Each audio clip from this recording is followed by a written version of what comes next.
प्रणाम दोस्तों, मेरा नाम है अनीता मेहरा। मैं स्वागत करती हूँ आपका अपने यूट्यूब चैनल मिस मुक्तेश्वर में।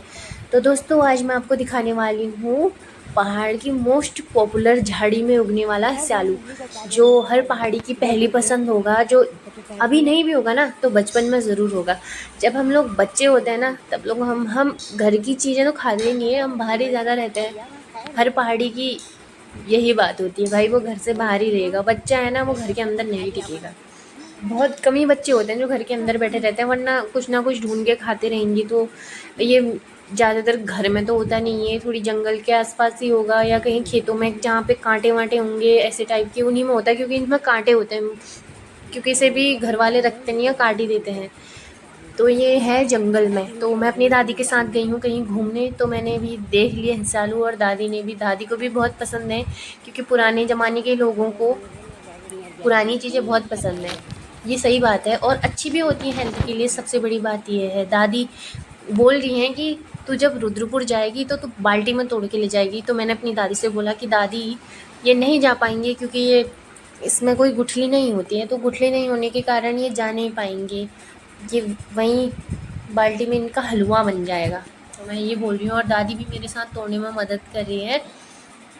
और खाने में बहुत मीठा और जूसी होता है सच में।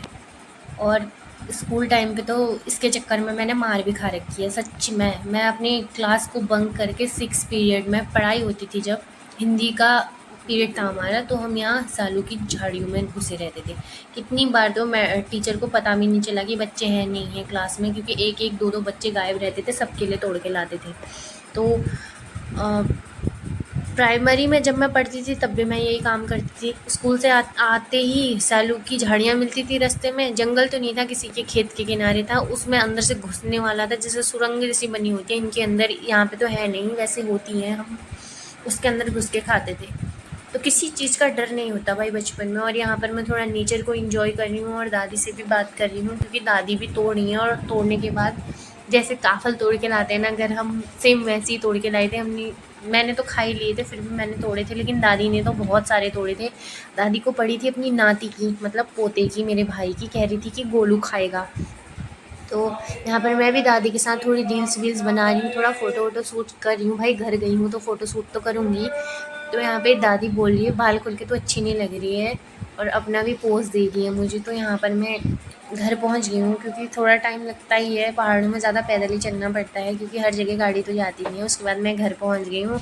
घर में थोड़ी थोड़ी चालू सबको देने के बाद मैं अपने लिए प्लेट में लेकर घूम रही हूँ यहाँ पर, कि मैं ही खाऊँगी इसको। तो भाई मैंने थोड़ी सी अभी खाए हैं, और थोड़े दूसरे दिन के लिए भी बचाए थे। मुझे इतने टेस्टी लगे थे, और जहाँ तक है हर उत्तराखंडी की ज़ुबान पे इसका टेस्ट ज़रूर